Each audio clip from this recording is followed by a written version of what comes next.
राधे राधे। कुंज बिहारी श्री हरदास, श्री राधा राधा रटो, त्याग जगत की आस, ब्रज बीतिन बिसरत रहो, कर वृंदावन वास। कर वृंदावन वास रसिक जन संगत कीजय, प्रेम पंथ उर ढरो त्याग विष अमृत पीजय। कहें लाल बलवीर हो आनंद अगाधा, और निश्चय करके चित्त कहो श्री राधा राधा। तो आप सबसे पहले तो एक बार कमेंट में राधे राधे लिख दें। मैं निखिल गोस्वामी आप सभी का हमारे YouTube चैनल श्री बांके बिहारी जी एवं Facebook page Banke Bihari temple में हार्दिक स्वागत करता हूं। आप सभी भक्तों के मन में कई प्रकार के प्रश्न हैं राधाष्टमी को लेकर कि राधाष्टमी कब है, किस प्रकार पूजा करनी चाहिए, क्या विधि है, किस प्रकार व्रत रखा जाता है, वृंदावन में कैसे मनाई जाती है, बांके बिहारी जी मंदिर में क्या क्या होता है, आदि आदि प्रश्न आप सभी के मन में है। तो मैं आप सभी को बता दूं कि केवल श्री राधाष्टमी पर राधा जी का ही नहीं, राधा स्वरूपा ललिता सखी के अवतार, रसिकों के श्रोमणी, भक्तों के हृदय सम्राट स्वामी श्री हरदास जी महाराज का पाटोत्सव भी राधा रानी के जन्मोत्सव के साथ मनाया जाता है। श्यामा प्यारी कुंज बिहारी, जय जय श्री हरदास दुलारी। हमें राधा रानी जी का सानिध्य तो मिलता ही है, स्वामी श्री हरदास जी महाराज की कृपा भी मिलती है, जिनकी कृपा से हमें आज बांके बिहारी जी महाराज के दर्शनों का सौभाग्य मिल रहा है। तो मैं आप सभी को इन दोनों के बारे में ही संपूर्ण जानकारी देने का प्रयास करूंगा। जो आपके मन में कई प्रकार के प्रश्न हैं उनका उत्तर देता हूं। सबसे पहला जो प्रश्न है वो है कि राधाष्टमी कब है। तो मैं आप सभी को बता दूं, इस वर्ष श्री राधाष्टमी महोत्सव 11 सितंबर 2024 बुधवार के दिन है और राधा रानी जी का जन्मोत्सव 11 सितंबर को मनाया जाएगा। स्वामी श्री हरदास जी महाराज का पाटोत्सव भी 11 सितंबर को मनाया जाएगा। राधाष्टमी के दिन ही स्वामी हरदास जी महाराज का जन्म हुआ है। अब हम बात करते हैं कि राधाष्टमी पर क्या करें।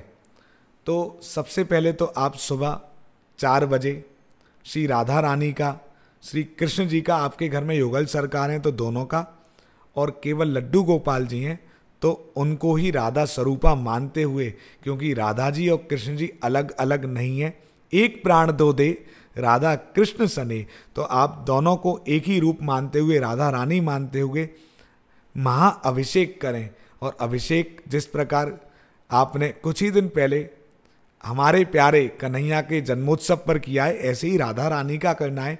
केवल अंतर इतना है, कृष्ण जी का रात को 12 बजे होता है और राधा रानी का तो सुबह सुबह 4 बजे ही अभिषेक होता है। पंचामृत में दूध, दही, घी, शहद पूरा आदि मिलाकर आप युगल सरकार का, लड्डू गोपाल जी का अभिषेक करें।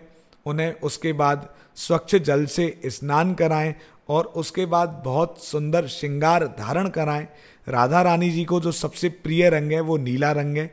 आप नीले रंग की पोशाक राधा रानी जी को धारण कराएं और जो सबसे प्रिय भोग है वो है राधा रानी को अरबी की सब्जी का भोग। तो आप अरबी का भोग जरूर लगाएं, चाहे अरबी की सब्जी बनाएं या सूखी सब्जी बनाएं, वो आपके ऊपर है कि आप किस प्रकार राधा रानी जी के लिए बनाना चाहते हैं, और उत्तम से उत्तम भोग लगाएं। अब हम बात करते हैं कि श्री बांके बिहारी जी मंदिर में राधाष्टमी किस प्रकार मनाई जाती है, उसके बाद हम व्रत के बारे में भी बात करेंगे। तो सबसे पहले मैं आपको बता दूं कि स्वामी श्री हरदास जी महाराज का अभिषेक निधवन में सुबह 4 बजे लगभग किया जाता है, क्योंकि हरदास जी का भी पाटोत्सव है और हरदास जी की कृपा से ही हमको बिहारी जी महाराज के दर्शनों का सौभाग्य मिलता है। निधवन में अभिषेक के बाद स्वामी हरदास जी महाराज की आरती होती है और बांके बिहारी जी मंदिर में केवल और केवल पूरे वर्ष में एक ही दिन राजभोग आरती के बाद रास लीला भी होती है, जिसमें बहुत सुंदर सुंदर लीलाएं होती हैं। माखन चोरी लीला और वेणी गूथन लीला होती है। वेणी गूथ कहा कोई जाने, मेरी सी तेरी सो प्यारे। तो स्वामी श्री हरदास जी महाराज का जो केलमाल में पद है, उस पद की बहुत सुंदर रासलीला श्री बांके बिहारी जी मंदिर प्रांगण में दोपहर में होगी। आप सभी उस रासलीला का भी आनंद लें। उसके अलावा शाम को लगभग 6 बजे के बाद जो स्वरूप बनते हैं राधा कृष्ण रासलीला में, वो चाव में बैठकर श्री बांके बिहारी जी मंदिर से श्री निधवन राज तक जाते हैं और जगह जगह उनका स्वागत होता है। रात में फिर उन स्वरूप की निधवन में आरती भी होती है। बिहारी जी को चवैनी का, जिसमें 4 चीजें मुख्य होती हैं, एक अरबी, शक्करपारा, नमकीन सेब और गुलदाना, ये 4 चीजों का भोग बिहारी जी को और स्वामी हरदास जी महाराज को लगाया जाता है। और जब सवारी निकलती है तो सब यही गाते हैं, राधा प्यारी ने जन्म लियो है, श्यामा प्यारी ने जन्म लियो है, और हमारे माई श्यामा जूक और आज, आदि आदि पदों को गाते हुए सभी रसिक जन श्री बांके बिहारी जी मंदिर से निधवन तक जाते हैं। अब हम बात करते हैं कि श्री राधाष्टमी का व्रत कैसे रखें। इसी को लेकर बहुत सारे भक्तों के मन में असमंजस है। तो सही बात तो ये है कि अनेक अनेक लोगों के अनेक अनेक मत हैं। यदि मैं केवल और केवल आप पूछो कि बांके बिहारी जी मंदिर में राधाष्टमी का व्रत कैसे रखा जाता है, तो सच बताऊं, रसिक परंपरा में राधाष्टमी के व्रत को लोग उत्सव के रूप में ज़्यादा रखते हैं, ना कि उपवास के रूप में। उनका मानना है कि श्री राधा रानी को भी विशेष भोग लगाए जाएं, और जब राधा रानी का महोत्सव है तो उनके महोत्सव से उनका जो प्रसाद है उससे हम ही क्यों दूर रहें। जो हम राधा रानी को पवा रहे हैं वो खुद भी पाते हैं, खूब बांटते भी हैं। सबसे पहले मैं जो व्रत का नियम यदि आपको बता दूं, जैसे आप रखना चाहते हैं, तो सुबह उठकर राधा रानी का अभिषेक करके व्रत का संकल्प लें और राधा रानी को भोग लगाएं। दोपहर में आरती करने के बाद आप शाम को चाहें तो एक बार फलाहार कर सकते हैं और अन्न भी ग्रहण कर सकते हैं जो राधा रानी को आपने प्रसाद पवाया है, एक बार, वो भी व्रत में ही माना जाता है। कुछ लोग सप्तमी को रख के अष्टमी को पारण करते हैं, और बहुत सारे लोग अष्टमी को ही व्रत रखते हैं और नवमी को अगले दिन पारण करते हैं। रसिक परंपरा में तो जैसा मैंने बताया कि वो तो प्रेम रूप से ही मनाते हैं इस उत्सव को। उनका ऐसा भाव नहीं होता है कि हम राधा रानी का व्रत रखें और हमें इतनी 1000 एकादशियों के व्रत का फल मिले। उनका तो केवल और केवल एक ही भाव है कि राधा रानी का प्रेम, राधा रानी की भक्ति प्राप्त हो। तो रसिक जन तो इस उत्सव का आनंद लेते हैं। कृष्ण जन्माष्टमी की बात अलग है। जब कृष्ण जी का जन्म होने वाला था तो सभी ब्रजवासी इसी बात से चिंतित थे कि कंस क्या करेगा।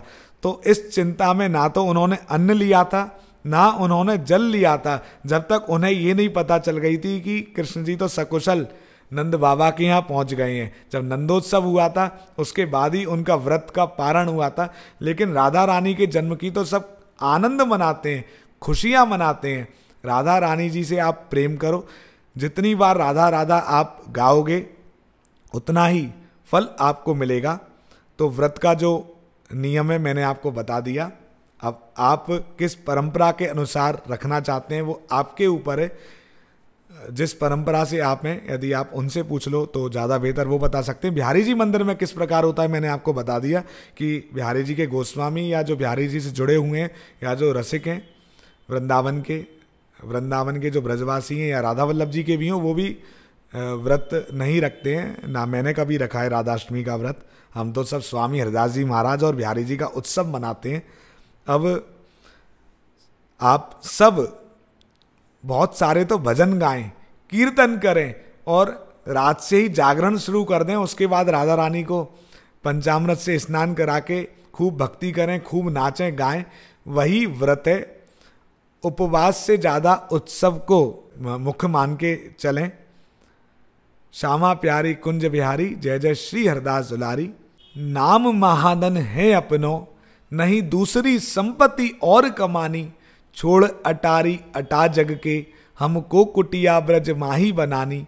टूक मिले रसिकों के सदा, और पीवन को यमुना जल पानी। हमें औरन की परवाह नहीं, अपनी ठकुरानी श्री राधिका रानी। अपनी ठकुरानी श्री राधिका रानी। श्री बांके बिहारी जी महाराज की कृपा आप पर बरसती रहे। जय जय श्री राधे कुंज बिहारी श्री हरदास।